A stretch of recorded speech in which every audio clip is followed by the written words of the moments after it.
welcome back one more time with James May Talks Too Much. Always brought to you by North Spokane Apothecary, where you can go get 20% off with the promo code Spread Eagle Comedy. And I thought it would be really relevant to have Lloyd Morris back. Thanks for having me back, man. So I know mean, we talked about a lot last week, man, and I'm enjoying, or I'm looking forward to part 2 here. Me too, especially since the debate just happened. Who's better to talk to than you? As your local libertarian analyst and skeptic. Yeah. Yeah. So I mean, what you watched? You watched at least most of it. I think we watched the same amount. Yeah. I didn't watch the whole thing. I watched. I kind of missed the opening remarks, which I guess was the only part that they muted microphones for. But I watched a lot of the middle up until the point where it just started becoming like finger pointing and like trying to tie people's families and saying your ties with Russia and your ties with China. I loved how he purposely did it that way too, man. He always does. He's just an entertainer. Well, it's like you said last week, man. The troll in chief, man. The troll in chief, man. What did you think was gonna happen? Come on. I mean, you kind of know my thoughts about the man. I'm not a big fan of him. Like, one of the things I think about this election, it's like, I wouldn't invite either of these two individuals to like dinner at my house. You know what I mean? And here we are, like giving them the keys of the country. But okay, hold on, Lloyd. No. I got a question there. Yeah. Okay, how does Biden? Oh no. How does Trump? I'm going to start with Trump here, since he is the president. Let's start with the troll in chief himself, the champion. Mm-hmm. Yep. How does Trump act at dinner at your house? Oh man. Come on, give me a scenario. The thing is, like, I think it would actually, like, even though I say it now that you're asking me, like, because as much as I don't like his, like, personality, like, he's a funny dude, man, you know what I mean? And it makes him likable. Like, he's got charisma. Maybe not the type of charisma that people think is conventional, Like, he's not, like, a suave dude. Yeah. But just the way that he can, like, make you laugh about politics and he calls people out, I think that's a lot of his appeal. And again, even I don't like this dude, like I don't like his personality and knowing what I do know about him, I don't think that he's a good person, but he is a funny motherfucker sometimes. So you think you might have him over? Did you just admit you might have him over for dinner? Well, like, no. I mean, like, would I, like, drink a beer with him or something like that? I would drink a beer with anyone, you know what I mean? But, like, I don't know if I would, like, want them in my house, honestly, you know what I mean? Like, just, like, I don't know. Like, I'm not a big fan of him. No, give me a scenario, though. How does it go down? Is he kind of, like, making passive-aggressive remarks about how poor you are? I don't know. I like to think I'm not that poor, man. You know what I mean? I got a couple car parts on my property, man. But that's just more me being a redneck than poor, I'd say. But I don't know, man. Like I guess like to me, I guess like if it were to happen, I think it would feel like it would just be like a waste of his time. You know what I mean? Like he would just feel like he wouldn't even want to have the time to sit down with like. I don't know. Honestly, it's hard to say, right? He might be like, oh, you're a military vet, because I know he's big about that, and he might ask me something like that. I mean, you said you didn't want to have either over it. No, I don't want him. There's got to have like I feel like it might go down like a waste of his time. Like yeah. I'm doing this to do this. I have to just to kind of to more to as an appeasement to like his base or just for the show. Yeah. Right? For the show, for the glory and the grandeur of it, right? Exactly. Because let's face it, that's how a lot of celebrities work, right? They do things so that they can put themselves on a pedestal to be like, look at me. And then at the end of the day, once the cameras are off, you find out that they're just shitty people. Ellen. I mean, that's. I don't know enough about her. I mean, I know that just happened. Like, her staff being treated shitty and stuff like that. Yeah, she's a shitty person. Well, she's the dancing lady. Well, were they saying that necessarily Ellen herself was shitty, or just that the particular working environments for working on the set of Ellen were shitty? Both. Oh, well, I don't know, man. Like, it's all in the eye of the beholder. Like, I don't know, man. Like, all that shit is so, like, hearsay. So I'm just kind of like, maybe she sucks, maybe she doesn't. I don't know. I always argue, like, well, I won't argue, but my philosophy has always been, like, I would rather work for an asshole that gets shit done than for someone who's nice that doesn't get anything really accomplished. You know what I mean? I like that. You know, because, like, I've had both, right? Like, I can deal with someone who's kind of, like, a jerk or super assertive, but at the end of the day, if they're, like, a good manager or supervisor or a leader and they get shit done and they take care of you, like, ultimately, if they're doing the things they need to do and they're looking out for you, even if they have, like, a heart of stone or they're just, you know, a dick about things or, you know, rather than some guy who's just, like, because we get that with politicians that are just nice and say, like, oh, yeah, you know, I'll do whatever you want and blah, blah, but they never, talk is cheap, right? Talk is cheap, man. So, and I think that's a big problem with, you know, just the world is that we all want to talk, but when it comes down to doing shit, man, like, everybody wants to be a gangsta until it's time to do some gangster-ass shit, right? Like, it's easy to talk. Yeah, it's easy to talk, man, but then, like, you got to, I mean, put up or shut up, man. So, Marty, the third guy over there. What do you think it'd be like to have Trump over for dinner? You know, I was thinking about that. I gotta tell you, I think he'd be on his best behavior. Yeah. Yeah, I don't think I'd be really bored. Because it'd be a would this be party. cameras on or cameras off, though? Right, I think that makes a huge difference, right? Cameras off. Cameras off. The So thing- more the thing intimate, about, real. The thing about presidents, you can't get to that office and be a terrible person. Oh, okay. You can't. I don't know. I would disagree with you. We've had some pretty terrible. Not even talking about present day. We've had some pretty terrible presidents throughout Richard the Nixon course of history. wasn't necessarily the best person in the world. Well, Ulysses S. Grant has gone down as one of the worst presidents in history, basically being a drunkard.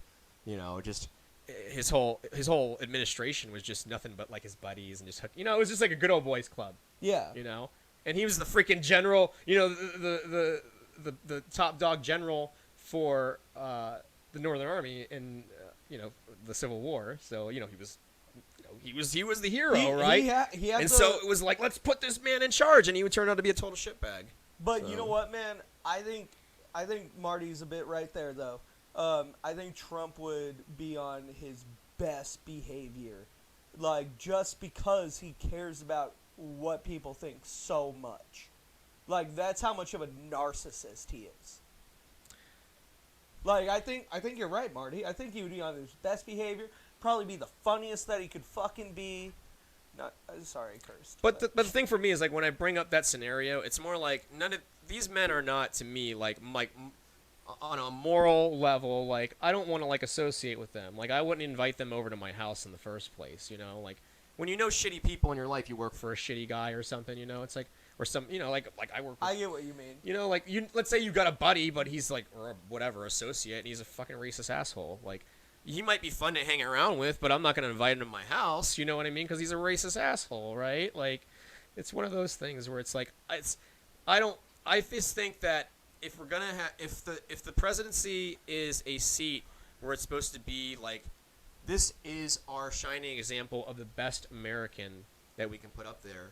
Well, I think we've been failing miserably at that for a long time. You know. I would agree. I'm going to come back to that because we're libertarians and both parties get their share of the shit they put us through. So, what happens if Joe Biden is over at dinner party? Dude, I mean, my daughter down? wouldn't be in the same room for starters. You know what I mean? I don't know, man. He'd probably have a heart attack or something. Honestly, man, who knows? Do I don't you know. padlock your children in a room? I don't know, man. What if he sniffs your wife?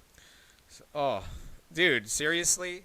And that's No, like no. like a no-win situation, right? Because if you get mad and you like hit him, it's like, well, you just beat up a dude with dementia. Like, you're like, fuck, I just didn't I? Like, but he sniffed my wife. You know, that's a weird thing. Or like he bit her fingers while she's passing out dinner rolls. Remember? Did you see that? Oh my God! When Jill was pointing fingers and he went for a little nibble, you know? Like, can you imagine? You're passing. It's like Thanksgiving dinner, right? You're passing all the condiments around. Here comes the rolls, and he takes a little nibble at your finger, and you're just like, what the fuck? He's probably like the type of guy who sets silverware and he puts his fingers inside the glass, you know? And you know he hasn't washed his hands all day. Like, just those little things to just be like, God, you're just a nasty, creepy dude, man. He slaps your wife's ass and he's like, "What? It was a compliment." I don't know if he would. I don't think. See, Trump would strike me more as a slapper. Okay. He would be more of the kind of like get real close and like get the kind of like sniff type of test. I mean, we all know like he sniffs. you know. And I don't know what's worse. Would you rather be like sniffed creepily or somebody just to like slap you on the ass? That's a good question. I think it's different for different people, and of course, I'm Can't not a it be female. both? Huh? Can't it be both? Well, then that's just double duty, right? Like, I mean, it could. Sounds like a win-win to me. Oh, God. so you would have both of them over for dinner at your house, then, is what you're trying to say? That I'd go for. Yeah. Get a sniff and a slap, Marty? Yeah. I don't know. I've heard lots of talk about like just giving them boxing gloves and having them go at it, but I don't think that's gonna be fair, man. I don't know, man. I think okay. This first off, Donald Trump might die of a heart attack. First off, both of them might, man. well, no, but you're just gonna strap on boxing gloves to Joe Biden, and he's gonna be like, "What's going on?" Biden is that Donald Trump right there? Dude, Biden has said in the past that he was down to just like knock him out or box him. Like he said some things about like he's down to get physical with Trump. I would love to watch it. But it's one of those things that would be like so overhyped and it would be whack. Like think about all who this. Wins though. No, there's no winners. No, we're all losers America in this. wins in that point because we got to see it. That would we all lose. If that's what elections came down to, we are all losing, unfortunately. Then we're talking about idiocracy again. Like that's when then what's 2024, right? We introduced the monster trucks, right? And it's like, oh man, come on. I'm just joking. I know that, man. I mean, it's funny to think about, but I don't want that to be like the reality, like I don't either. A little bit more about the debates before we talk about a little bit about how who we're putting up to be elected. I think that's really important to talk about because the other parties are definitely failing us. The Republicans and Democrats, for the most part, because I got some heroes in there for each party that we should be looking at, but like they've been failing us ultimately. So, I don't think we should be debating like this anymore, though. Like, straight up. What do you think should be done instead? Like, how do we take the candidates and pit them against each other so that American voters can make an informed decision on who to vote for? Then, right? Like, we have many issues to discuss. What would you suggest as some type of platform or medium instead of the current format that we have now? Well, okay, so let's start with the current format, and I'll tell you why I think we have the current format. Okay. It's because when this format was started, all we could do was write it down and type it. So this was the easiest way for somebody to actually, like, document the debate. Mm-hmm. So it made it easy for the newspapers to get it out. Okay. At least that's I might be a moron here, but no, I think that makes sense on why we had that format. Sure, or even the next step of that, because I know a little bit about the debate process because as a libertarian, like we candidates like to debate. Well, no, because libertarian. Well, even I would argue this third party candidates altogether don't get to share the debate stage, right? So I would say that I would like to think that I'm a little more informed about the history of the debate process and the Commission for Presidential Debates and how. So am I on point? Well, I know. Like it used to be run by the League of Women Voters, right? And of course, I think it started like in the 20s. So we would be talking about radio, maybe at this point. I don't know how it was done before. Maybe it was more like you said. It had to be done in print.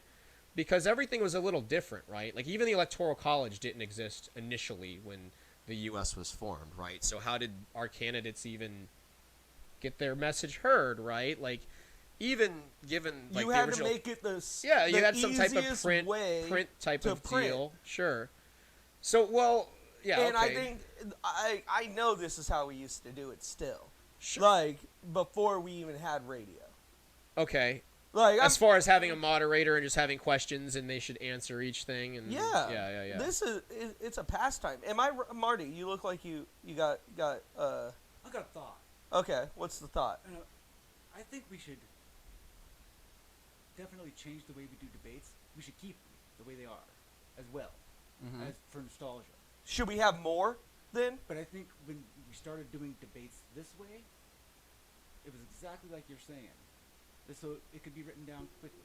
We have the internet. We are more informed about these candidates than we need to be. Yeah. So what is your suggestion then? Like, to change the process. Let's hear Marty's before I give mine. Well, we're just talking about the debates itself. The debate itself, though. Not the whole, not the big. Not the voting election process. I mean, we can talk about that. We actually talked about the electoral. Yeah, we talked about electoral college. How to fix the electoral college last episode. Yeah. Oh, then I'll leave it alone. No, just check it out. But just going back, like, what do you for the debate itself? The actual televised debate that's run by the Commission Presidential, the official, debate committee. Like, what would you like to see differently, like, in the future then, or how to fix it? It's already fixed. It's fixed itself. How? We're more educated about these men than necessary. So do we not even need the debates? We don't need them at all. This is just for fun. Okay. Just for shits and giggles. Okay, Marty's just not even concerned about it. No one take this seriously anymore. Pay attention to what's really going on. This is them trying to be their best self forward. We see how these guys really are now. That's we fair. know our candidates. That's fair. And if you're using only the debate to make up your mind about these two men, you're not informed enough to vote. So maybe we should have the electoral college. Well, we definitely we last time, just in case somebody's just tuning in. Me and Lloyd here have the same idea on how to fix the electoral college. Make it a county thing, so Maine and Nebraska are the only two states where it's not a winner-take-all system. So just for simplicity's sake, let's say if Maine has like 10 electoral votes, and most of the state is Democratic, then like 7 votes would go Democrat and 3 would go Republican, rather than all 10 go to the Democrat. Okay. So it's kind of like a compromise because the argument for some is that the popular vote doesn't elect the president, or at least it hasn't elected a Republican president. I think since like Reagan. Well, right? That's the point of it. So every state has their voice. So then the counter argument is like, well, if we had the popular vote, then basically California and New York are going to decide the fate of this country on the federal level for the next 100 whatever years. So if we do it by district, like it's more representative of the state itself instead of winner take all. So here in Washington, right, like it's more conservative on this side of the Cascades. So we would go red. If we had this system and Washington has, what we talked about, like 12, 13 electoral votes, most of the state's going to go for Biden. I mean, it is, right? So let's say if 8 votes go to Biden and then, the remaining 4 or 5 go to Trump. Or in the case where we're talking about third parties, what if we could have one district go, in our case as libertarians, would be going gold, which isn't a lot in the big scheme of things. But again, it's like it's that visibility, right? Because on election night, if we see like a couple little gold votes, piece, and people are going, what are these gold votes from? What is this about? Because that's the problem that we have in the party is that most people just don't know that there are other parties out there. We've been conditioned to think in red and blue because that's all they teach us. Well, yeah, and I mean it's how the Federalist and the Nationalist, I think. Like that's how it all started in the beginning. Like some of the founders didn't even want parties, because they were afraid we got what's happening now, where we're just voting for parties instead of actual the people. Like we're just like that's the case. I mean, it can be argued right now what's happening with Trump and Biden. Like there's lots of Republicans that don't like Trump, and there's lots of Democrats that don't like Biden. But now they gotta just they gotta root for their team because they don't always get to pick the players. Right? Yeah. Like it's tribalism. It's like sports and tribalism is what's happened to the system. Exactly. Yeah. No, that's exactly what's going down. And what I'd say to Marty is my worry is with the internet, it's kind of like when your parents used to tell you don't believe everything you see on TV. Don't believe everything you see on the internet So that's what's really good about a debate. I think the way we debate is out Yeah, of date. what was your idea for like And changing the process? you know, man, Joe Rogan, like when that whole thing came up where he was like talking to Ted Kennedy, Yeah. and he brought up that idea. It was like, yeah, dude, I want to see somebody strong in conversation that like a podcast. Could you imagine if you sat down both of those guys in a room and Joe Rogan calmed them down and he had young Jamie just doing his thing and do you think you know, do you think that Trump fact checking on the point, and he could hold his own on both of those men. well, I don't know. I think it would come down to whether Trump and Biden would be mature enough to actually like sit down and talk about this without getting into the whole finger pointing thing. Like Well, I think that's like last night was what I mean. yeah. By, like, I think last night it was evident that at the initial start of the debate and initially, you know, they were doing a pretty good job. Definitely compared to the first debate was a shit show, you know. But it started to devolve into that finger pointing shit, you know. Well, again, that's where what I mean. They're not even answering the moderator's questions. They're just trying to be like, you have accusations and ties to this. So- Your family's done this. You've taken money here. Like they're not even answering the question. This is also a slight on who they get to moderate. Yeah. Get a fucking real person, like somebody that like doesn't want like Who's got a black belt in Brazilian Jiu-Jitsu? like kick you in the fucking face. What, old man? Shut the fuck up. Yeah, you know, yeah, like yeah. I don't know. I think even some of the any podcaster or like radio show host Yeah. would be a better moderator than what they have with like the news. Like the news people, they don't want to overstep them. Nothing. Like they don't even like stop them when they side skirt the question. Do you think you could do that to Joe Rogan? Well, I think a problem too when you have the media outlets control it is that we're always going to think that there's some inherent bias, right? Like if Fox puts on a debate, then people are going to say, "Well, this is rigged for Republicans." Exactly. And if CNN puts on a debate, you're going to say, "Oh, well, this is rigged for the Democrats." Like maybe if you get somebody like Rogan or another person who is like, you know, I would say they're political, but they're kind of apolitical in regards to, you know, they're not self-proclaimed registered party members, right? Like some type of independent voice.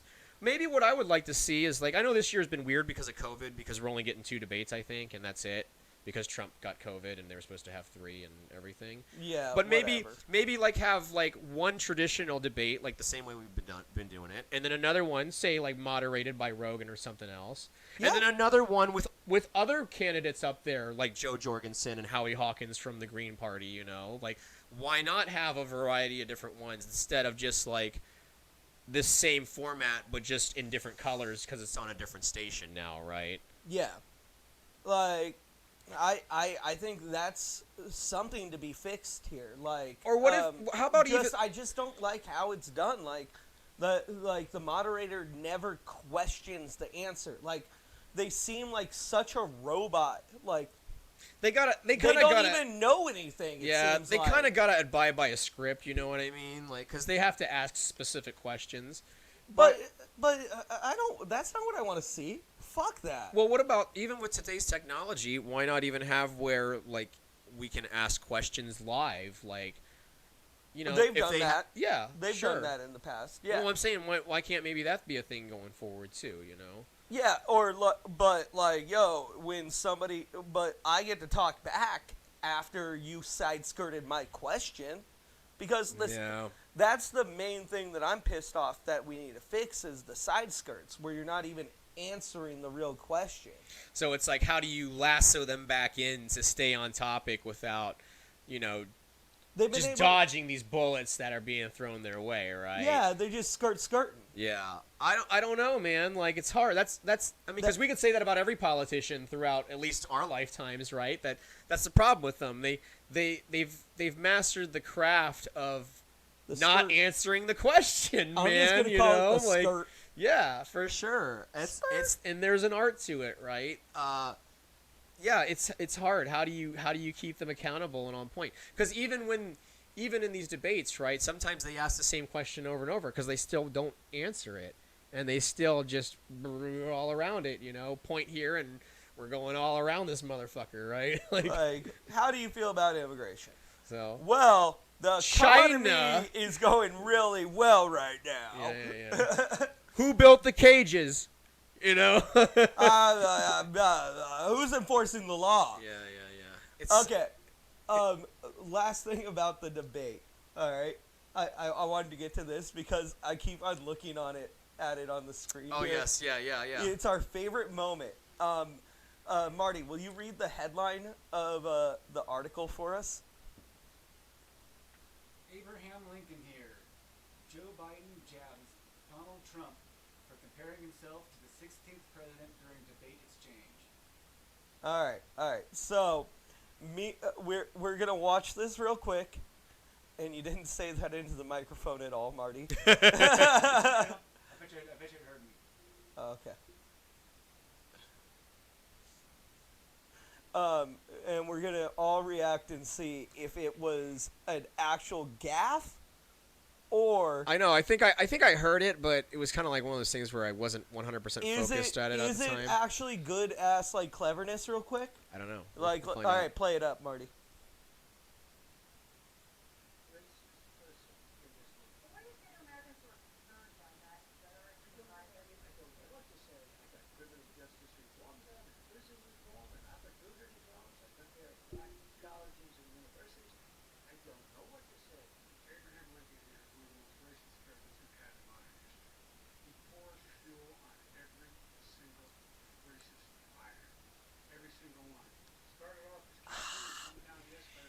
Oh. I as much as I love making fun of Joe Biden and his gaffes, I think I don't think he meant to say Abraham Lincoln, but I think he played it off pretty good, as being like trying to say that, oh yeah, you're Abraham Lincoln, right?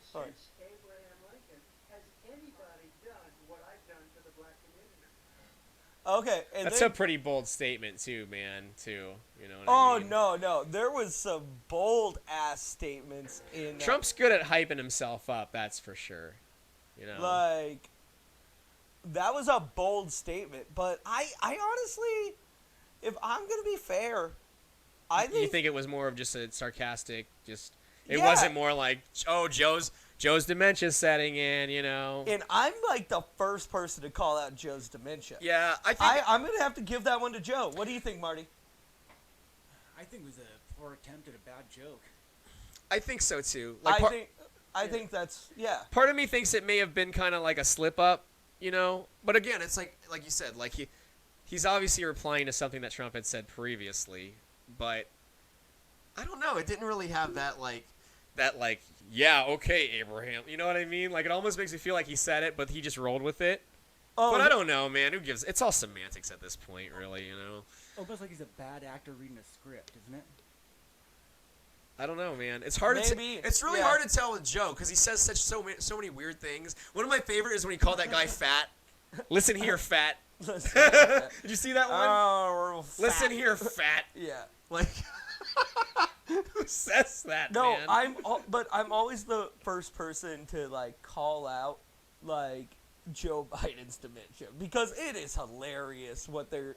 No, it's sad. It's sad, man. But at the same time, it's like funny that, like, in an ironic way, I guess. You get what I mean? It's funny because it's like dark comedy, right? We're laughing at the demise of our country. Yeah. Right? Like somebody's letting this happen. We know that this sucks. We know that this is wrong, but there's nothing we can do about it, so let's just laugh at it because it's just so ridiculous that this is our reality at this point, right? Yeah, that's what Which is sad. Yeah, and it's just like. But it's like one of those things, right? Like it's like how do you cope with traumatic things, right? Like acceptance who is and allowing laughter this at to the happen? end, right? I don't know. Like who was just like, yo, Grandpa Joe's got dementia, but you know what? Let's run him for president. I know, man. It really is. I don't know. Oh, it's bad. Yeah. So, we're all right. Now, I wanted to continue on with this one. There's some good people on the other sides. Like, I really like Kamala Harris. Nope. I'm Wrong gonna say, name. I think you're mixing up your politicians here, brother. I think you meant to say Tulsi. Yes, I think you meant to say Tulsi, oh, man. you even knew who I was gonna say. Well, you got me. We did talk about him a little bit last week. I don't know if it was on the podcast or not, but yeah, I mean, I know. No, I did that last week with Meghan Merkel and Meghan, the House Speaker, or I know what you're saying. Press secretary, you mean? Yeah, the press secretary. Yeah. I did that last week too. Well, it's like it's hard to keep up with all these people, man. You know what I mean? Because like I'm into politics, but not to the point that I know every fucking senator, or congressman's name. Like I know some of the bigger ones. My big question is like, what was the Democratic Party thinking when they didn't go with Tulsi? Like, were they just like, nah, fuck it, we want to lose? Because Tulsi Gabbard is it would have been a saving grace for them.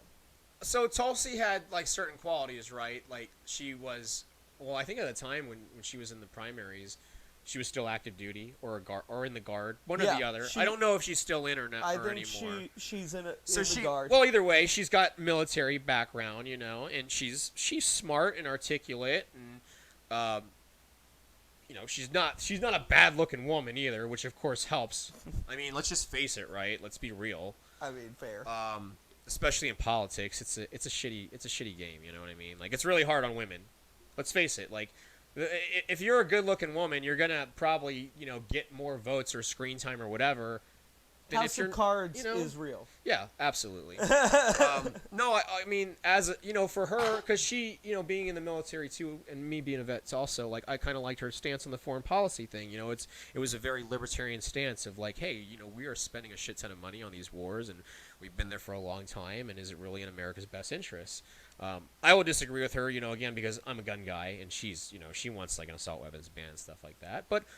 I get it, man. Like you're never gonna find a politician you're gonna align 100% with, right? No, right? And yeah, I thought if she was to get the nomination, like, would I be willing to cast a vote for her? Like, I don't know. At least I would cross my mind. Well, I would rather vote for her than say Biden.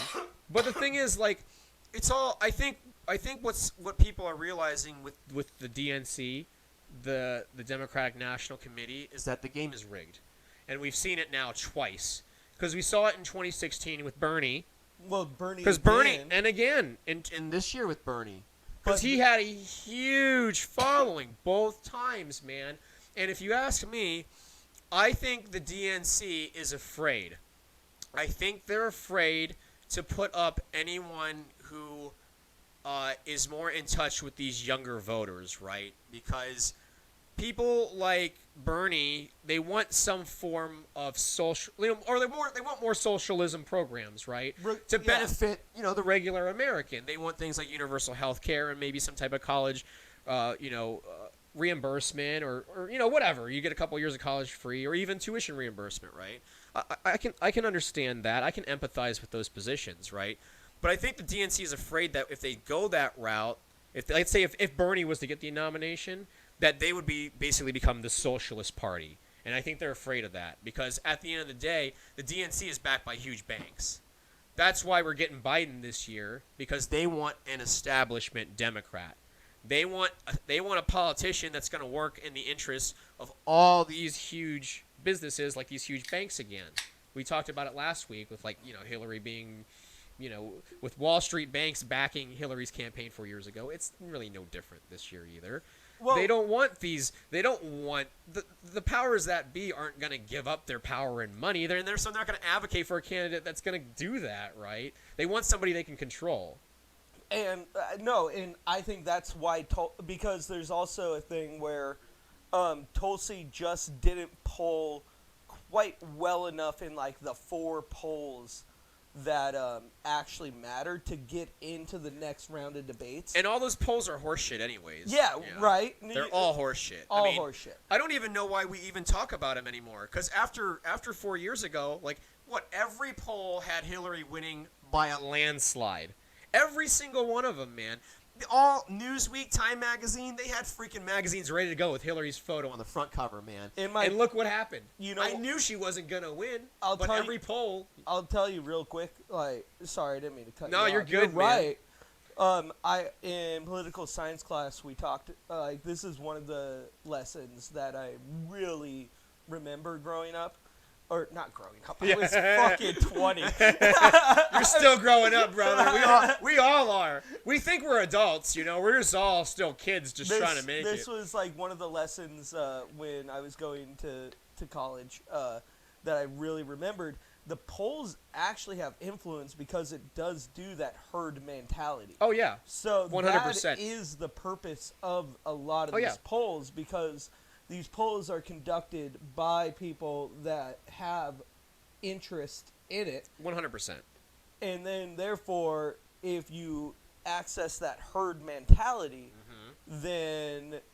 And I think that's what they were hoping for. Dude, when I don't have Facebook anymore, but when I did, after Trump got elected, took the nomination, I literally put up a post saying, I don't like Trump. I can't stand this guy.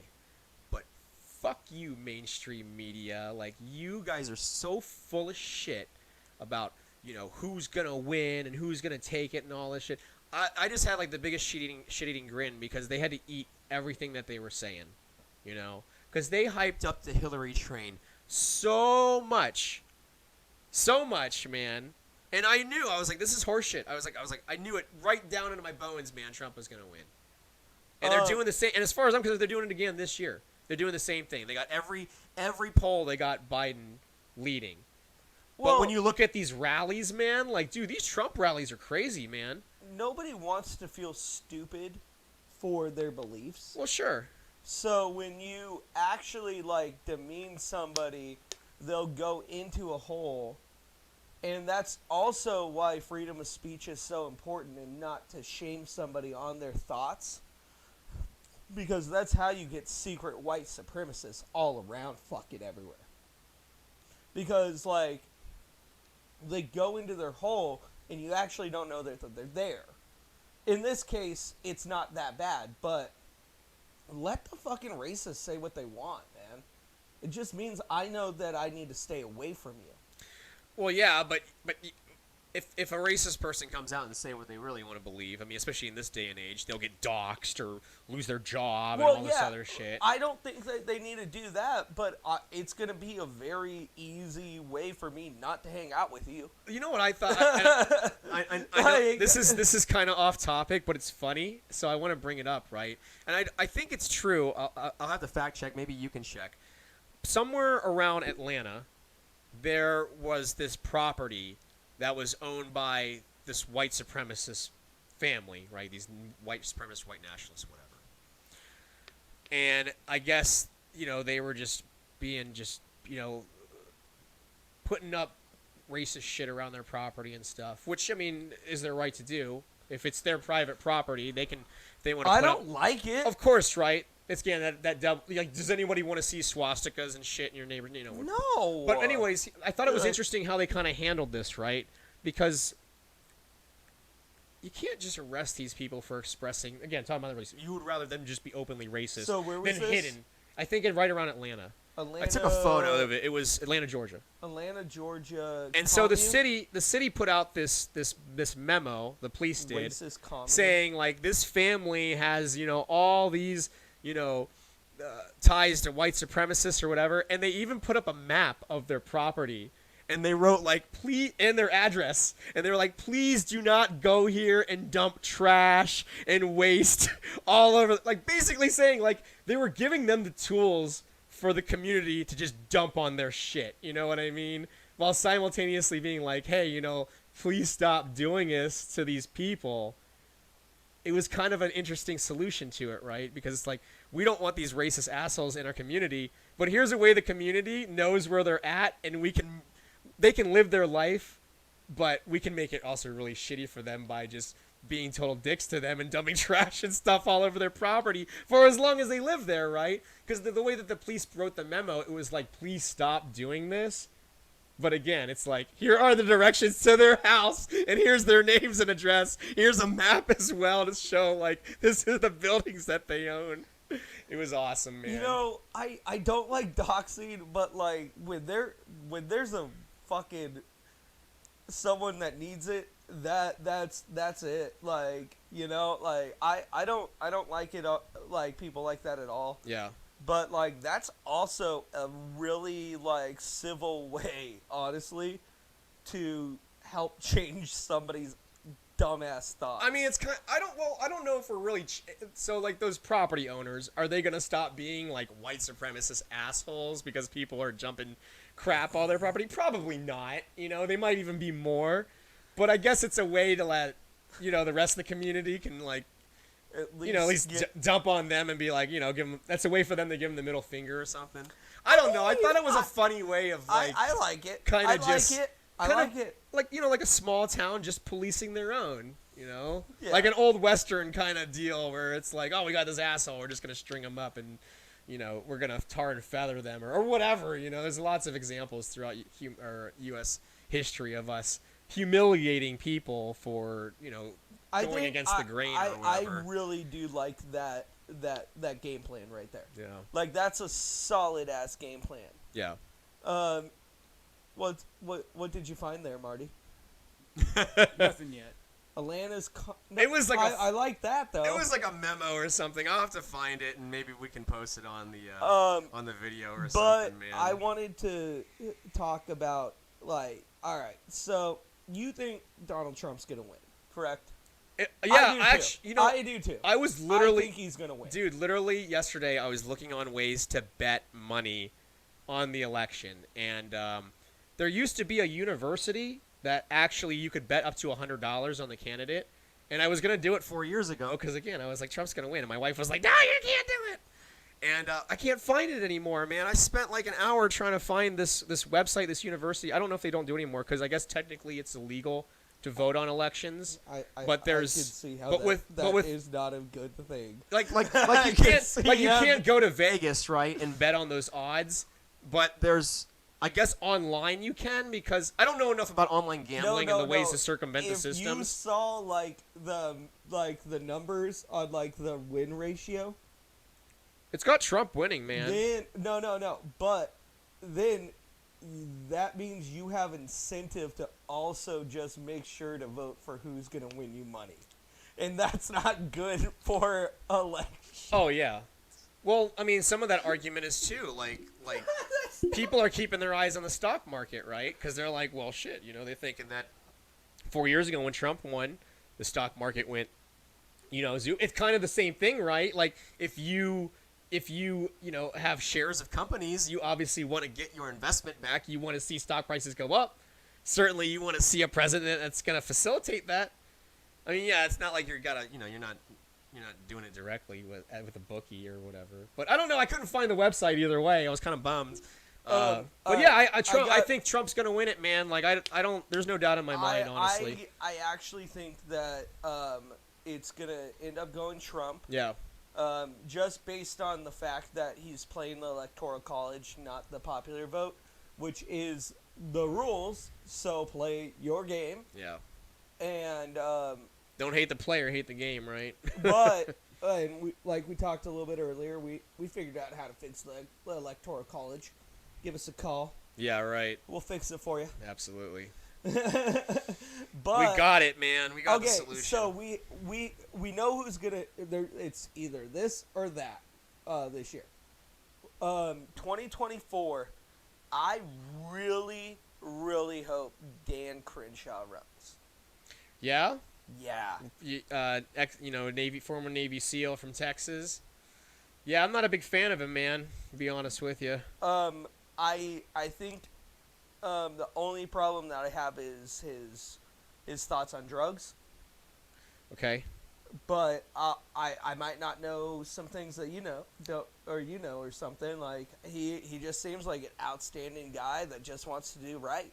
Sure, I can't argue And that. He's definitely got the Captain America vibe, right? You know, Yeah. I mean, Navy SEAL, freaking Nick Fury eye patch, right? I mean, shit, dude. I mean, he looks who like doesn't- he'll roundhouse kick a motherfucker if he needs to. Sure. Oh, you don't agree with me? Let's go back here real quick. Yeah, absolutely. I mean, of course, I respect his service. You know, of course, as a fellow, serviceman, of course, I respect his service. You know, and he's a SEAL. I mean, like, that's not easy. It's not an easy job.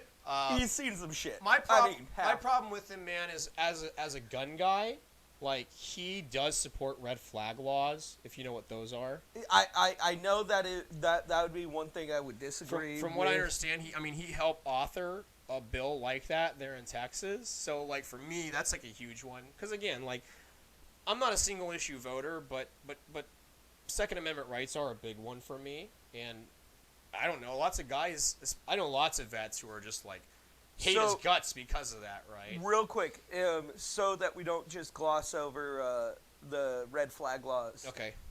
Explain to people what that is. Like, I have a decent understanding, Sure. but I would like to really understand. So in certain states, if there is what, let's say we're related, or we're friends, and I know that one night that you have been drinking heavily, and maybe because something happened in your life, you're super depressed, and you've got a gun. And I'm like, James went home that night, and he was talking about, messing around with his gun, and he was being, like, really depressed. I'm worried he's suicidal. I call the police, and they basically come and they can take your fucking guns without any type of, like, court process, any type of due process to it, right? Because, like, the argument is that with the Second Amendment, everyone is entitled to the right to self-defense or the right to own a firearm to protect themselves. And if you're going to take that right away, you have to go through the court process, through the judicial process. A red flag law basically says, hey, this is an at-risk individual. They might harm themselves or other people. Because part of the red flag thing is to prevent mass shootings from happening.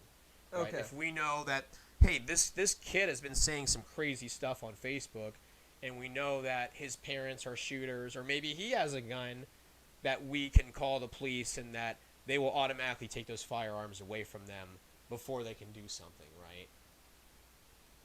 Okay. Is that... No, okay. So, did you find anything on red flag laws there, Marty? I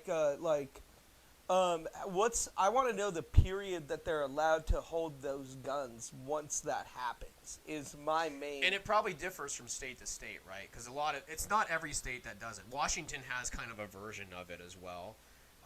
I don't know all the little details about it, but it does exist to a level in the state. Because I would be... I don't know if I'm really that against that thought pattern, but it needs to be very well thought out. Because I don't want the Second Amendment, like, ever, you have a right to protect yourself. But if you're saying some crazy shit, like, how long do you get to hold my guns, and how do I get them back? Yeah. Like, okay, I'm okay if you get to hold them for 10 days, give me a free psych evaluation that I have to go to, and I get them back. We're just making sure everybody's safe there. Sure. 10 days seems like a reasonable amount of time, like, to make sure everything's all right. Yeah. And give you a free psych eval, but that's the issue is the psych evaluation going to be biased? Like, what is reasonable thought? And of course, like, as a libertarian, that's always, like, my argument against things like laws like this, right? Like, of course, if somebody is saying crazy things and might, be a danger to themselves or others, yeah, we should do something about it. But I don't like the fact that we're just skipping over, a judge and jury and leaving it up to basically a dispatcher and a police officer to make that decision, right? Because let's look at the flip side of it, right? What if I'm just mad at you? What if, like that scenario we were talking about earlier, we went out drinking and we got into a fight about some stupid subject, and I'm just really pissed at you right now, and I say, this guy, I was drinking with him and he was being violent, and he's got a gun and he was threatening to kill me. Well, now it's a totally different situation. You don't know I've said any of this, right? I've already called the police and done this. what happens when the police kick down your fucking door, man, and you weren't expecting it, right? That's a situation that happened in Maryland with a guy named Duncan Lepp, where he had guns, and I don't know if he actually said anything online or whatever. I think he was kind of one of those like 3%er guys, you know, that movement, like they're kind of looking at like, you know, politicians are tyrants, and you know the Second Amendment was designed for us to take back this country, you know, if in a time of tyranny. Okay. It kind of. Sure. I'm not gonna get too far into that, but either way, like he kind of had that thought process, I suppose, and so maybe he had gone online and posted some questionable things, and people knew he had firearms. He had pictures of him posing with firearms, and the police busted into his house and they shot and killed him. And I don't know all the details of the case, but from what I have seen, they say that he wasn't even a threat. He was in his bed, and they shot and killed him. All because somebody called and said, hey, this guy's a threat. Like, it escalated at that point. So that's like that. That's that swinging pendulum of the law, right? Because it's like we can't just look at one facet of it. Like, how can this law adversely affect, you know, just like somebody who got caught up in some bullshit, you know what I mean? Like, because that can happen to everyone. We were talking about video games earlier, right? We've all heard that process of swatting, where you're playing a video game with somebody and maybe you kick their ass, and it's this kid on the other side who is a little more tech savvy than the average person, and they find out who you are, and they look up your address. And then they call the police and say, he's got a gun and he's got his family hostage, and the fucking SWAT team shows up at your doorstep, you know? Dude, that shit happens. You go to jail for a long time when they figure out who did it. If they can, you know? Like, some of these kids are smart and they know how to, like, you know, there's lots of stuff you can do on the internet to kind of mask. You know, I'm not a hacker, man, but it can be done, obviously. Yeah. But that's the extreme end of it, right? Like, we talked about it last week, the double-edged sword of freedom. Do you want safety? Or do you want freedom? Because you can't always have both, right? Like, of course I don't want somebody who's who's a sociopath or a psychopath or angry at the world to have, you know, a firearm that they're going to go kill a bunch of people with. But I'm not willing to totally violate their rights, because I know that if we're willing to violate their rights, then we're willing to violate everybody's rights too. Exactly. It's the overlapping blanket. Marty, did you find out how long it's, like, averaged? It varies, and I found out California's. Okay. Yeah, so that would be because that would be probably the more of a banhammer, the extreme end, because, you know, California is anti-gun. And I didn't find a minimum. It says a maximum of 12 months, but it also says it has to be a petition from family members to the court system. Okay. So it's not just a phone call away.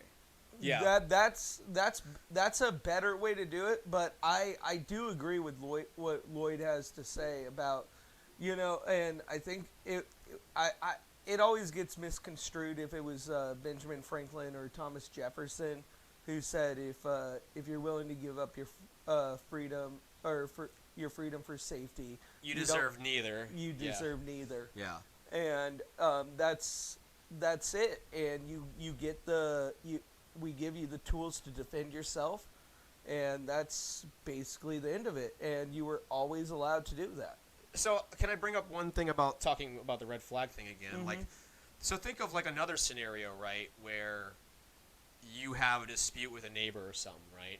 Because I know guys, especially back when I was living in Virginia, who had huge firearm collections. I'm talking about probably worth more than people's houses, like $250,000 plus dollars. Some pretty, you know, whether it was quantity or just, you know, they had some very rare items or a combination of both. Because some people look at firearms as an investment. When you have old classic firearms, especially ones that are no longer on the market, they go up in value. You know, Yeah. Lots of guns go up in value. It can be a very sound investment for people. So let's say, like, I've got a huge gun collection and my neighbor's an asshole and uses, you know, calls the cops on me. And suddenly, like, things through, like, we talk about, like, civil asset forfeiture where cops just basically take everything. Oh, like, that's bullshit. And that's a little different, but what's to stop, say, cops from saying, holy shit, this guy has got, you know, he can basically have a small army for what he's got. He has an 1800s Where does it stop, right? Where does it musket. stop? They might be like, Whatever. because for them they might be, well, what if they're like, you know what? We don't know what's in the walls of this house. So they start tearing down the walls of your house and start tearing off the cabinets of your doors and start tearing apart your, you know what I mean? Because, like, where when we don't like have, when does it stop? When we don't I have think some is type what of you're saying. when we jump over processes of like having judges and juries decide on what's legal and what's not, and then it becomes down to discretion. And sometimes that discretion is just that officer on the scene or whoever the commanding officer is there. And so it might be, if in a small town, if the sheriff or whatever knows whoever, they might be like, oh, I know this guy and I know that this call was bullshit. But in another area where they don't know, and let's say you might have a chief of police or a police department that doesn't like firearms and thinks that, civilians shouldn't have all AR-15s and huge magazines and all this shit. They might be like, holy shit, like in you can look in California where they do these busts and they're showing off all the guns that they busted. I'm looking at it like that, and they're like saying it's like all this firepower, and I'm like, damn, I own way more than that right there. If you think that guy's violent, you come into my house, you might think that I'm, some crazy person, and I'm not. I don't even think I have that much compared to lots of people out there. I don't like when the power is given to somebody, when all that power, all that discretion is given to one person to make a judgment call on the fly.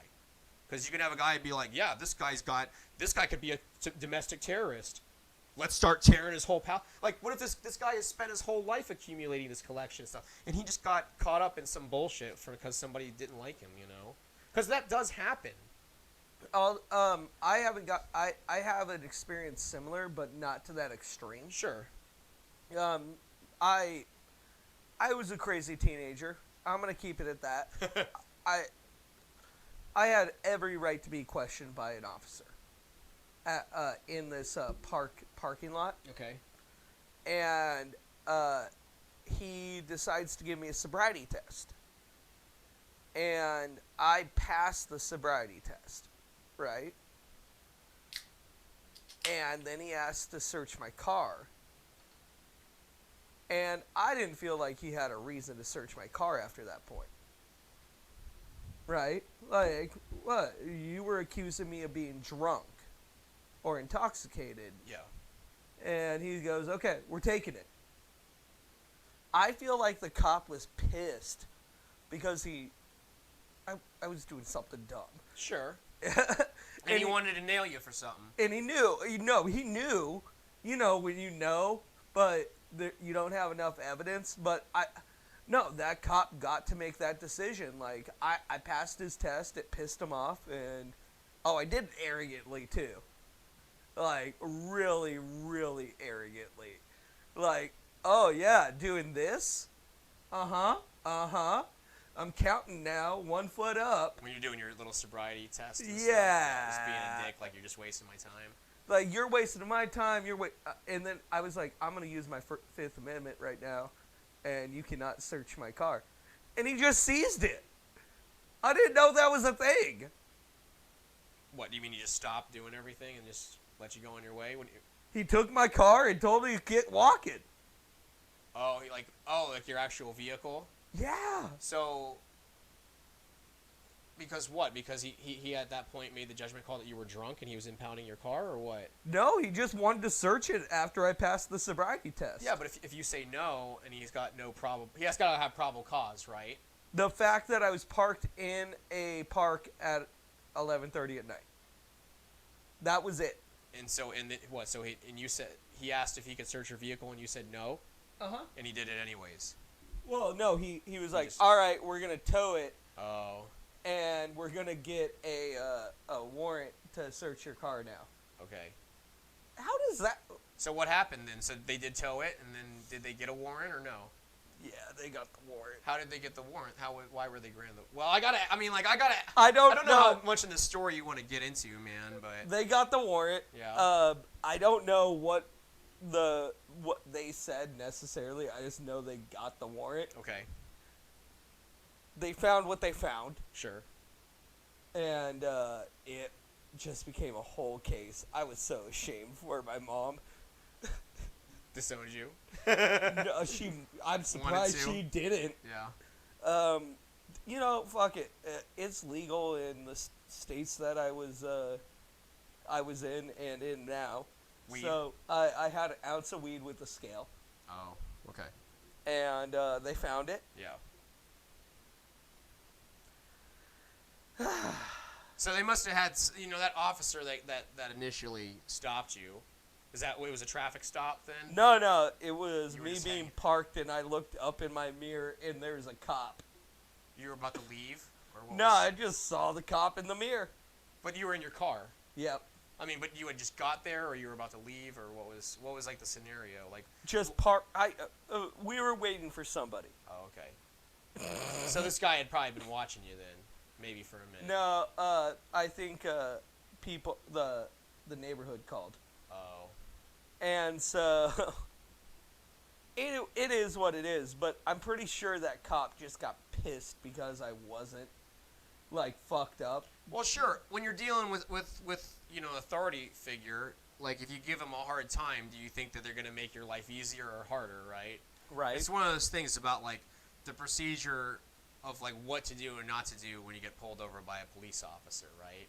And it kind of goes back to, as a comedian, you've probably seen Chris Rock's bit about like getting pulled over, being black and shit, right? You're like, Yeah. It's like you gotta kind of just play the game a little bit, even if you don't like cops, right? Like I always think about it like, because cops, I understand being a police officer is a difficult job. Okay, I got lots of friends that I was in the army with that are cops now, and I don't want their fucking job, man. Like, it sounds like shit. Like, I think if anything, you should I worked- probably be hiring military veterans to be cops. Sure, and lots of them do. I mean, lots of guys that I work with became cops. I mean, especially like if you're in your infantryman, it's kind of like if you get out, your options if you want that kind of same like that skill set, it's like you either be a cop or you work in a gun store. You know what I mean? Like, Yeah. That's kind of what your options are. So I mean, I know lots of cops, man, and I totally empathize with them. And it's sometimes it's hard for me as a libertarian because lots of people think that we're anti-cop because of certain rule or laws that we would like to see passed. In regards to. I don't think we're anti-cop. I don't consider myself anti-cop. I'm anti-bad cop. You know what I mean? Like I don't think- want to see shitty cops. Real quick, there's nobody that you talk to that's like, hey, do you like bad cops? Yeah. Like, I mean, I think you might be surprised in some areas, man. like I just don't think that's really. I don't think thing. it's universal overall. Like, No. I've never met a human being that was like, yeah, I love bad cops. Yeah. Like, we all But hate you gotta- bad cops. I mean, like, have either of you guys ever worked like a retail job? Yeah. Okay, so like dealing with the public sucks for the most part, right? Like, and that's in a stupid ass retail setting. Now imagine being like a public servant, and your job is to uphold laws, and you may not necessarily agree with all these laws, but it's your job to uphold them. And now, given the current climate of how people perceive police officers, now you're getting a bunch of attitude from every fucking person that you got to deal with. You know what I mean? It just makes your job that harder. So like. Going back to that initial thing, like, what do you do during an initial, like, stop? It's like, well, put yourselves in their shoes for a second. Because every cop has seen that video where they pull somebody over for a brake light and they end up eating, like, half a fucking magazine of, 9 mil. Because the guy's got a warrant or something, you know what I mean? Like, that's every cop's worst nightmare. Nobody wants to stop a car for something stupid and then get killed for it, right? But there's lots of videos. So, like, in the back of every cop's mind, they're kind of like, fuck, you never know. So it's like, you get pulled over by a cop, keep your hands on the wheel so they can see your hands, and it's all like, yes, sir, no, sir, yes, ma'am, no, ma'am, Even if you don't really respect this guy, but it's like, I can at least be like a human enough to be like, I might not like, and again, I'm not anti-cop, but let's just say like, I might not really like your job or, Why how you're you're, even how getting some to of, pull me yeah. over. But I also understand that you're a human being too, and like, at the end of the day, we all just want to go home to our families and, just fucking live our lives, man. So, I say sometimes, like, just give cops a fucking break, too, because they're human. But the problem that we have... it's just giving humans breaks. Well, sure, like, we all make... None of us are perfect, like, and it's almost like this idea in current society that everybody's got to be perfect. And then we see it with celebrities all the time, right? We will lift a celebrity up just to tear them all back down once they've... Like, look at Britney. We love Britney for years, and then look what we did to her, man. We made her shave her head and, basically lose all her money and, like, Real quick, Marty, did you have something to say on that? It looked like you had a little bitty. We were talking about cops, and they chose this job. Yeah. They went to school to be an officer of the law. They knew what risks they were getting into when they started the job. Mm-hmm. I'm not going to cut them any slack for any of their ill behavior. They are there to serve and protect. I don't think that's what we were doing. Real quick, like That's what it sounded like. Well, no. I'm not. The ill behavior isn't what I think Lloyd was. I'm just saying, I'll let Lloyd say. What I would argue that most cops are just trying to do the right thing, right? What I'm trying to argue is that when you give just a regular person a bunch of static, like they're gonna give you give somebody attitude, they're gonna give you attitude back. That's the natural human reaction, right? You go to the store and the cashier's being a dick to you, you're probably gonna be a dick to them too, right? It's no different than any other interaction. I'm not saying that we should just let dickhead cops be cops or corrupt cops be cops. I'm saying that we shouldn't be painting with such a broad brush, because I understand most cops are not like that. I would like to see change where we're holding bad cops accountable, and I think that's the big problem, is that we're not. And when we don't hold bad cops accountable, public perception can change to where we start thinking all cops are bad, right? Which is not the case. I mean, let's be real. If every cop was corrupt in this country, we got examples of that in other countries where police are. Look at Mexico. You know what I mean? Like, Mexico's got some corrupt-ass police officers, right? We don't have Mexico, here in the U.S. Let's give Marty a chance here. What if our cops are just better at it, and we don't think they're that bad? Okay. So better at what? Hiding corruption and stuff like that? Yeah. Or? And also, I'll give you a little intake. Me and Marty are skaters, so, like, cops. Oh, yeah. Cops suck. No, I get it. I get like, it, man. I mean, like, it's ingrained in us, right? I don't want to talk for you, Marty. 10 and 2 if cop is talking to me in my vehicle, I Yeah. must show them nothing but respect. Sure. Because And I understand their job is hard. Yeah. But I'm not going to say, no, don't take it easy on them. They knew what they got into. And I'm not. I like that. I think that's a good point. 10 and 2, you like the respect. It's the you same were thing saying, I said. Yeah. But also, if you fuck up, you get like more consequence now. Like, you knew what job you were getting into. I'm sorry, it's not easy, but like that's also why you're like the hero of the community. Like, it's the hardest job out there. So like, if you fuck up, that's twice as bad. Sure. And I don't think we're saying me or I think like, we're saying the same. I think we're all saying the same thing. Yeah. It's just like, again, I'm not saying let's give bad cops a break. I'm just saying, like, we all got to be human to each other. The libertarian position is to end things like qualified immunity, which qualified immunity is like if a cop violates your constitutional rights, it's very, very difficult to sue them for doing that, right? Like, I don't think that's right.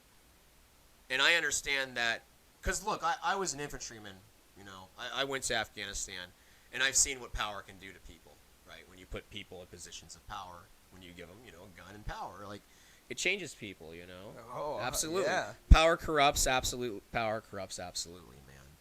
Absolute power. I'm not saying, I would like, my big thing is, like, again, I don't like to paint with a broad brush, and I understand, like, as skaters, most of your interaction with cops are going to be negative. So you're going to have a negative perception of cops, Security guards. Versus, say, somebody whose parent is a police officer, right? Like, because, that's your parent and your hero, right? Like, it's all in the eye of the beholder. Well, no, I just want to see bad cops held accountable and not have good cops, being painted with broad brushes. Because the cops that I know and have served with are good dudes. Some of the best fucking men I've ever known in my whole life. Better than I am.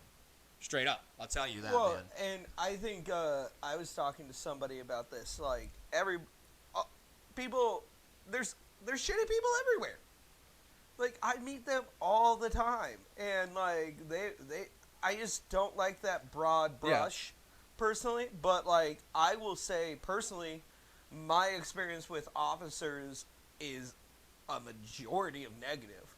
Yeah. And I think it has a lot to do with that absolute power absolutely corrupt. Sure. So talking about, again, let's interject libertarianism real quick. If we can. Marty's got something. No, Marty put I got a little perfect smile up. on my face because we're talking about cops, and I got real negative on them, and we got I want to tell you guys a really pleasant story about a cop once. Okay. I lived in a town. I lived about a mile outside of town. I rode my bike into town every day when I was fresh out of high school. Okay. And woke up one morning, had a flat tire. Closest gas station was a mile away, so I started walking my bike tire to the gas station, put air in it. I'm walking on the wrong side of the road. I knew this because I was a troublemaker, so I knew that I tried to know the law. Well, and finally, a cop pulls up behind me. I'm like, oh, How old are you? 18. Okay. Oh, and you're just like, fuck this dude. I know what's going to happen here. Oh, cop comes up to me and he goes, what's going on? I was like, I'm just walking to the gas station to put some air in my tire. Grabs his radio and goes, I'm going to do a citizen assist. Can I just give you a ride over there and a ride home? And that's what he did. It was incredible. It was incredible. So, hats off to that officer. And they're not all bad. They're not all bad. Right. No, I just wanted to interject that. Sorry to interrupt. Yeah. I got to share. One time I didn't have my driver's license. I had a speeding ticket in my military ID for being the military brat. Yeah. Cop just took my number off the ticket and accepted it as a driver's license and just let me go. It was super nice. He could have gave me another ticket, but he was just like, all right, I identified you, I'm good. But I've also had a cop pull a gun on me, so not all cops are good. Right. No. So, but not all cops are bad. Right, and it's tough, right? Because I would argue, at least talking to my cop buddies, is that a huge problem with the police system. And have either of you guys ever seen Police Academy, the first movie? I haven't in a while, but I've seen it's old, right? I've seen it's old. But at the beginning of the movie, it's kind of like one of the, because it was a movie that came out in the 80s or maybe late 70s. Trouble. But even before that, but even before that, it's a text intro, right? And it talks about they can't find enough candidates to become police officers, so they lower the standards to get police officers, right? So that's how we get this ragtag bunch of candidates to go to the police academy. But that's what's really happened in real life, right? Because all my cop buddies that I serve with will say, like, a big problem is that there's no standards to becoming a police officer, right? They're like, if you can basically pass like a written exam and deal with some BS in the police academy, you can become a cop. And it didn't always used to be that way, right? We used to have things like height and weight standards for, police officers. Now you see cops that are like, dude, it looks like they'd win a Nathan's hot dog eating contest, you know what I mean? Like, there's been a lack of standards because they can't get enough people to do the job. But now we're getting people that aren't really qualified to do the job, right? Like, how do we fix the system so that we're getting good cops and not just, filling them with, because we're just taking whatever we can get. That's the big problem, right? I have a radical idea. Real quick. Like this was, I was about to jump to this anyways. So I think that the cops have too many laws to enforce. I was going to say that too. With the libertarian position, it's like, well, if people feel like too many interactions with cops escalate to these points of people getting arrested or people getting hurt or whatever, well, why are we even having cops stop for a little petty shit? We talked about this the other week, right? I about think that was like having a counterfeit $20 bill or a loose cigarette, like you're saying. Like, why does it have to escalate from like some petty ass crime to getting chokehold on the ground? I will say the counterfeit thing, like somebody needs to be informed. I don't know if it needs to be a cop but like, when counterfeiting is a big deal in my book. Well, sure. Like, that is a law that does need to be. But should we kill somebody for having a counterfeit $20 bill?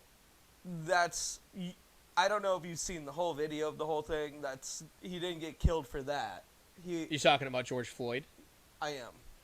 It wasn't. That's what initiated the confrontation. Okay.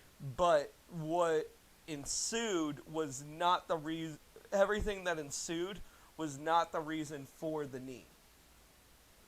Everything that George Floyd did as a human being did lead to that happening to him. Well, sure, we're not saying. And we got to rethink how we handle those scenarios more than anything. But the law enforcement should be called when there's counterfeit money, man. Well, of course, that's a big deal. That's their job. But I'm saying, like, a guy who's got a counterfeit $20 bill. We're not talking about $20,000 in counterfeit money. We're talking about $20.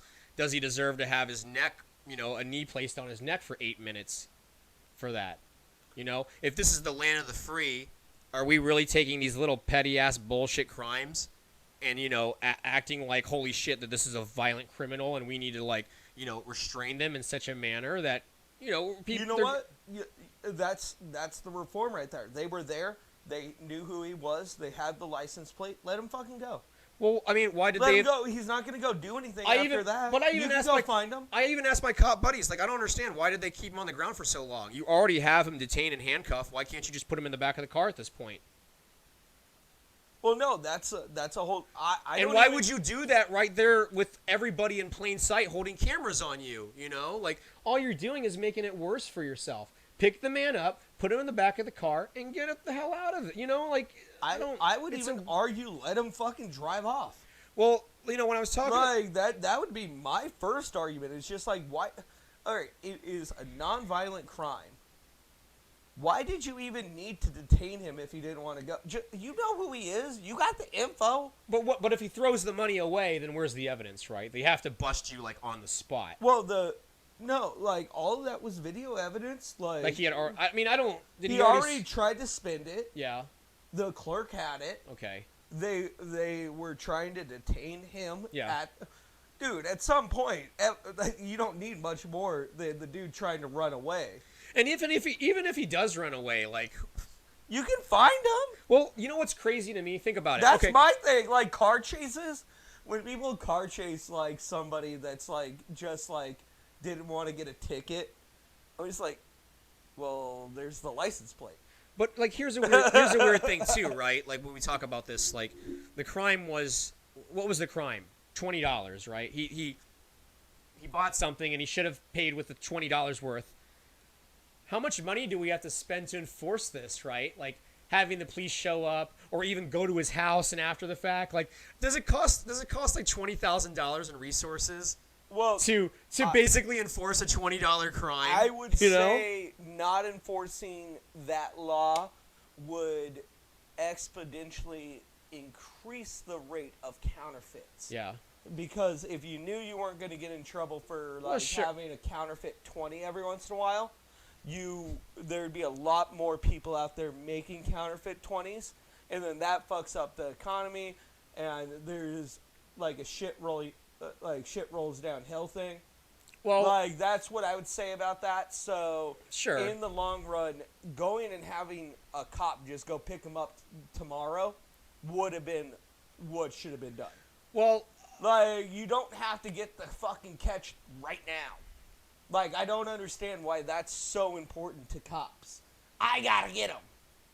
It's gotta be me. No, you get the license plate and you send, like, your homie to meet him at his house. Like, and that's a lot safer. Well, not even talking about, let's back up. Not even talking about the counterfeit thing, right? Like, I asked one of my buddies who works for King County, who's a cop, and it was talking about, like, in a lot of these cases where people are getting killed, it's in close quarters, you're grappled or you're in a chokehold situation, right? I was mainly talking about the fact that the cops aren't handling. Well, sure. Yeah. Like, no, I know what you're saying. Like, yeah, you put yourself in this scenario. Like, let them go. Right. Well, but I would argue too, and this is kind of counterintuitive, right? Is that because what I understand, what my cop buddy told me is that they don't do outside the academy. They don't do a whole lot of that, close quarters, whatever. But isn't that like probably like 80% of like an officer's job is having to deal with people that close to you if they are potentially aggressive or violent? Like we've seen those videos of cops, on the police cams of people coming at them with knives or whatever. Like a lot of that shit's pretty close, but they don't train for it. I think there's a Mythbusters that where a knife is way more dangerous within like 6 feet than a gun. Oh yeah. Because guns are not that accurate. Like people think like they've seen John Wick. It's just not how it works. Well, when you've seen like scenarios where people are grappling for a gun, that's what the focus is on, right? When you've got like a knife, it's easy to get in there and start just like jabbing someone, shanking someone essentially, like prison style. 6 feet away, though. Yeah. You can close that distance fast, man. Like if you are more deadly with a knife at 6 feet You can than be. a gun. Yeah, you could be. Unless you're like, probably you. But I would, and I know, like the big argument right now is like defund the police. And to me, and I know this is kind of like not like the ideal libertarian position because we want to see reductions in taxpayers' money spent. Authoritarian. But I would like to actually see, in this case, I would argue that the police departments aren't getting enough money because they're not getting that type of training. Because clearly they're showing that when they're in these encounters, they're doing the wrong thing, right? That these close quarters encounters that people are getting killed, or they're being stepped on for too long and stuff. And that to me shows me it's a lack of training. It was the same thing in the Army, right? Like what makes certain units so good? Because they train all the time and they have the budget to do so, right?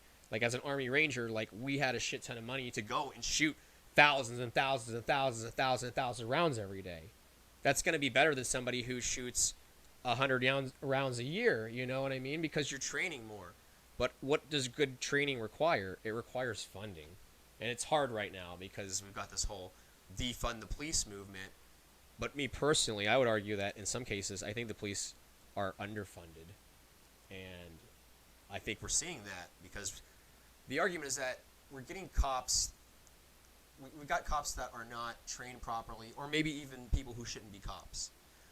But we have to fill these positions. It's a need. Like we need people to enforce the law, right? Like especially in really shitty areas of the country.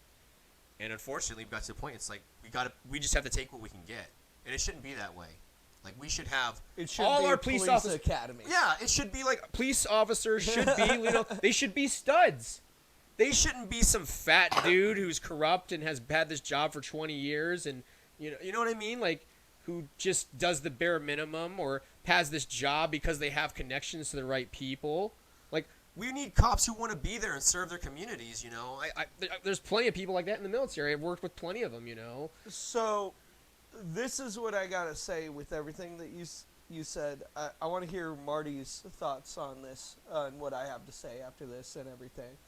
Because I like his point of view. It's a really nice. Very nice. Very nice. More rest back out. I watched a little bit of it last night, actually. Okay. So. But I think we should, like, the police are misfunded. Like, they are totally funded okay. The way it they depends on the spend jurisdiction. Okay, yeah. I'll give you that, yeah, too. Yeah. But the amount of money that the major police stations have, where they spend it, I really, really am like, what the fuck did you just buy? You could have just gave like some cops some overtime that they had to get some more training instead of buying that third tank that you don't need. Like, that's one of my big things. And then, yeah, no, that's mainly what it is. Like, I think we should, like, rethink what policing, like, how we spend the money that they already have. Like, I think we could keep it the same, but we should really, really think about, like, the where we spend it. And then I would say also, gosh dang it. Oh, we need less laws. Well, sure. Like, again, that's the libertarian position, right? Like, if we can create less laws, then there's less reasons for cops to have to enforce, you know, something. Because, again, it's a lot of these cases, it's petty misdemeanor shit that gets escalated into somebody dying. Yeah, right? And it's like, why does it always have to get to that point? And if we need to think about how we handle misdemeanors even. If somebody runs on a misdemeanor, why are you chasing them? Yeah. You know who they are. It's a misdemeanor. Yeah. Like, you're just going to get money from them. Yeah. You know They're not even going to go to jail. It's not even violent. Like, they have some weeds. Can I take a police officer position point of view for a second here? Hold on, let's get Marty's thought on what I had to say there. What do you think about, it's not about defunding the police, it's about, like, reevaluating the funding. And we need less laws.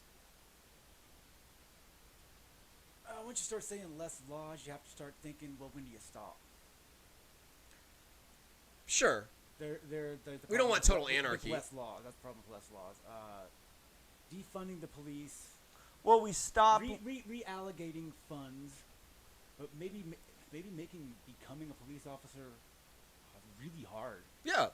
But nobody, with the amount of danger, nobody's trying to do that. If we have good officers, we need less officers. I think, that was what I was going to say. We need... Quality over quantity.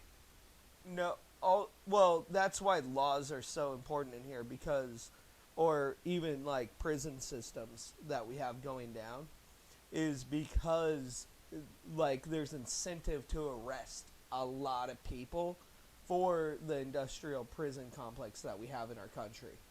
And but not always, because I want to argue a counterpoint on that.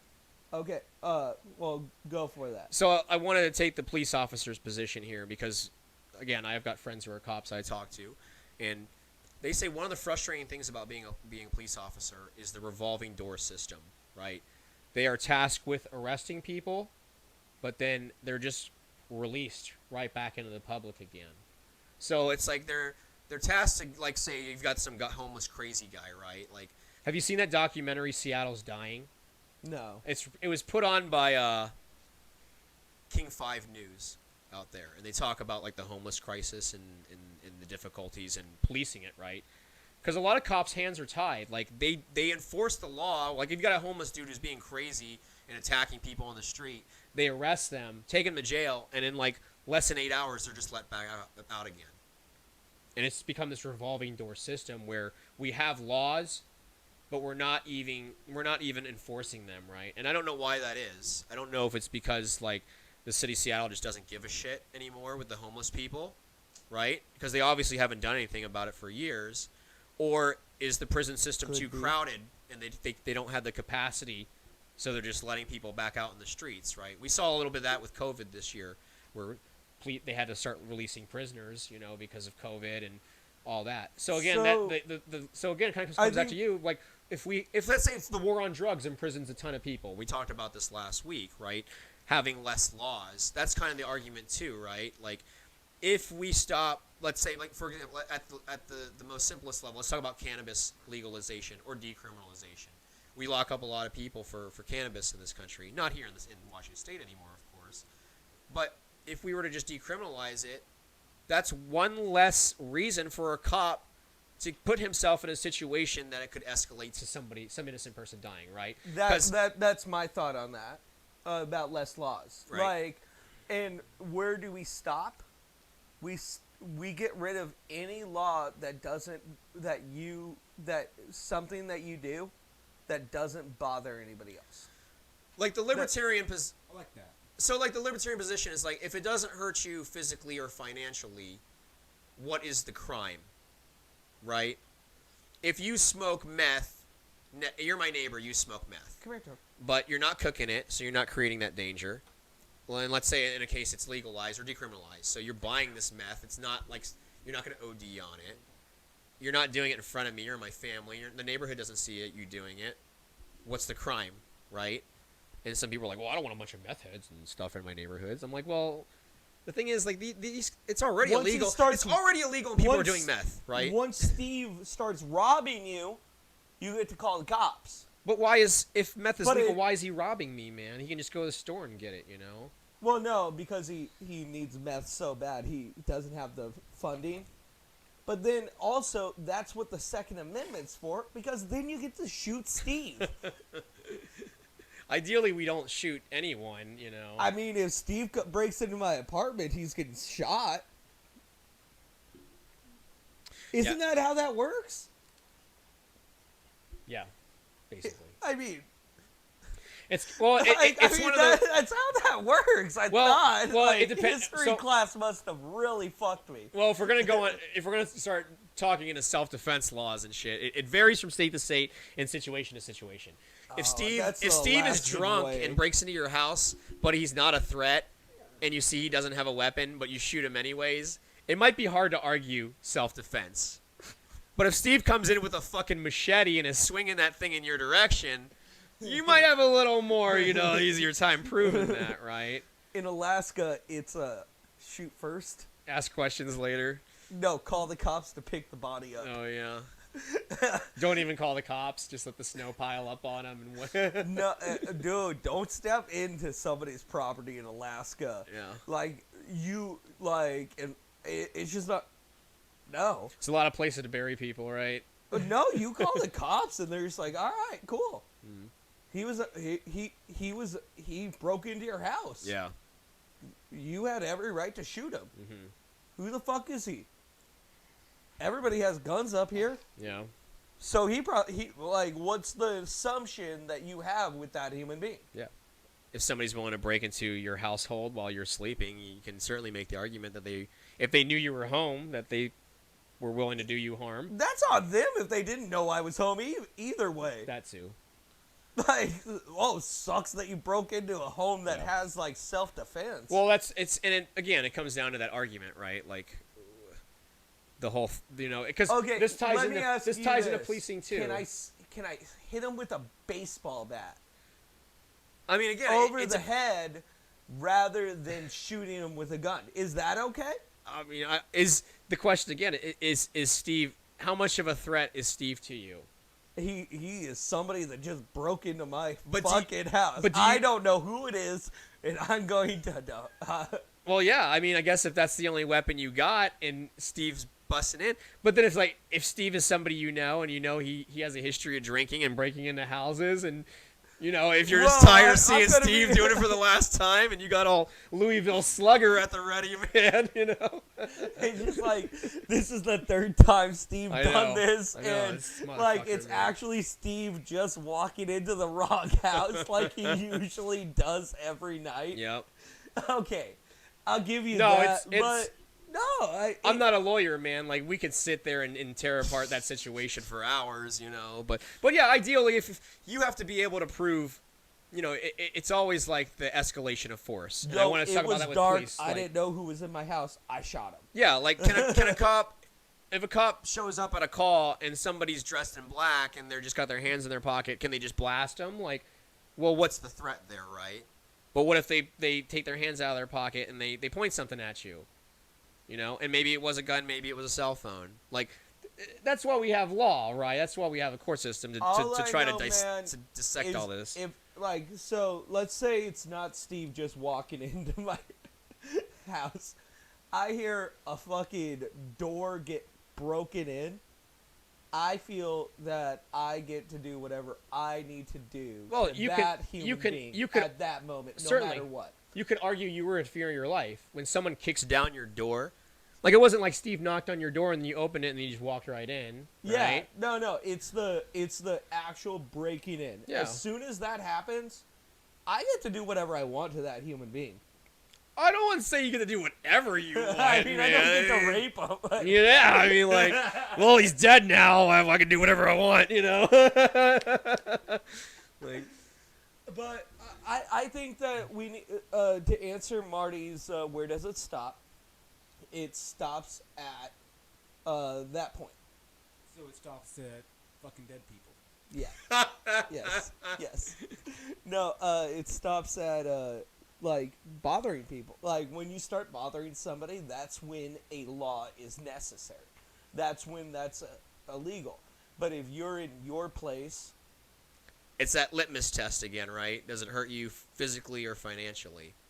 Do we want to talk about like the morality portion of it? Do we have enough time for that segment? That's a lot. That's a long one, honestly, okay, man. give everybody the morality thing that you experienced as a libertarian, but I think we should wrap it up after this. All right. So this is I had an argument with a guy online, and he was saying that libertarians basically support pedophilia because there was this morality test, and one of the questions is, if a man has a sex doll that looks like, say, his niece, is this morally okay or not?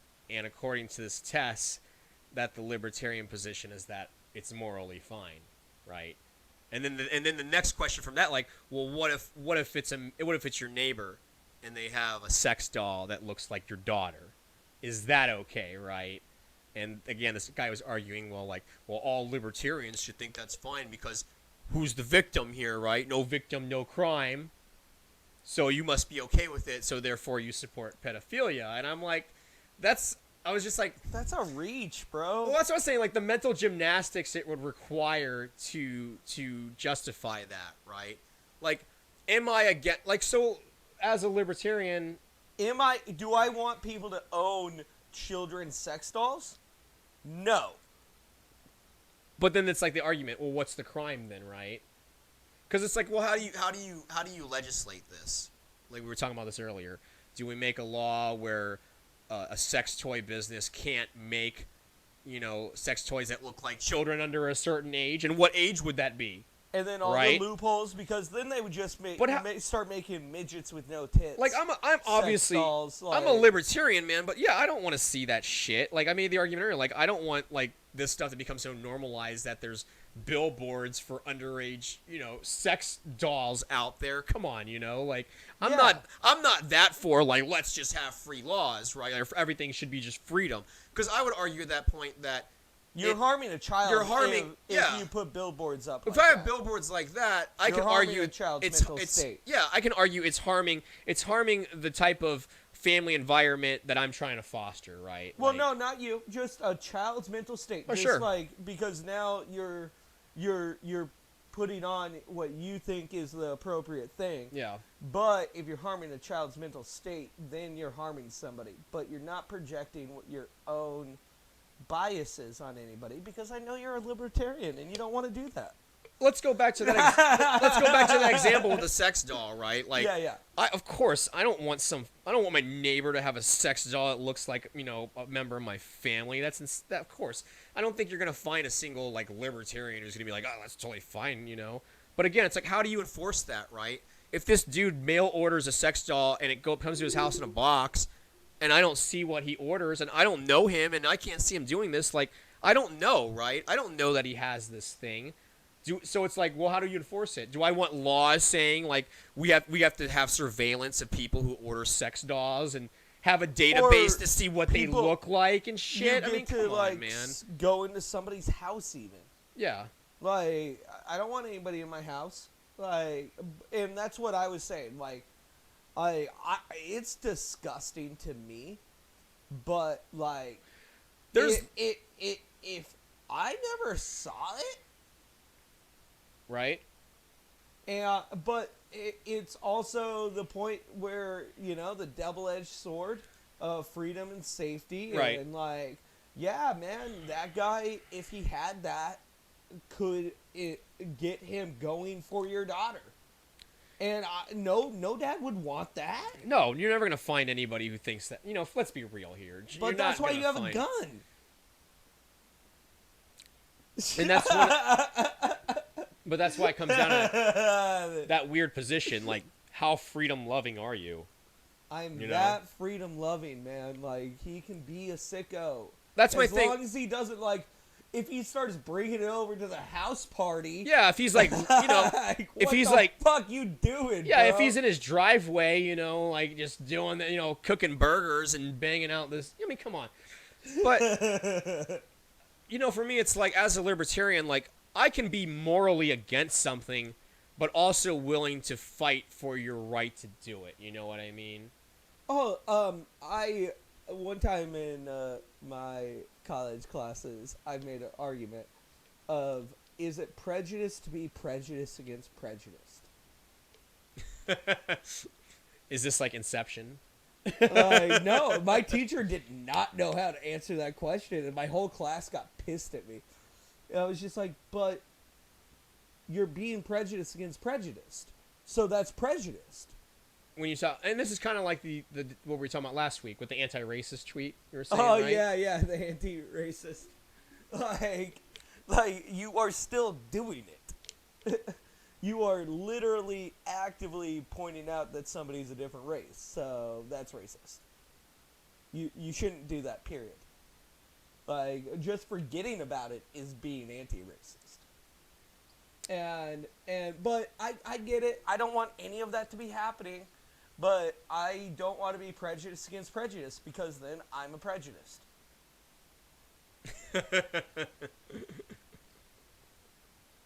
Come on, Marty. It's really okay to be prejudiced against I'll let child you take the molesters. Oh, I mean, yeah. I don't think Okay, you found the one. All right, hold on. Get back here real quick, Lloyd. We're finishing this up right now. I'm about to piss my pants. Yeah, I am too. So, Lloyd, thank you for joining me. Lloyd's gonna go Anytime. pee. I'm gonna go We're pee. gonna do a part 3. Oh. All right, I'll finish it out without Lloyd. Thank you, Marty. Thank you. It was a good time having you. And go to NorthSpokaneApothecary.com and use the promo code SPREADEAGLE and get yourself a nice 20% off. We ship anywhere in the U.S. You can ask Marty. It makes him forget that he doesn't have legs. And you get your stuff. We'll see you next time.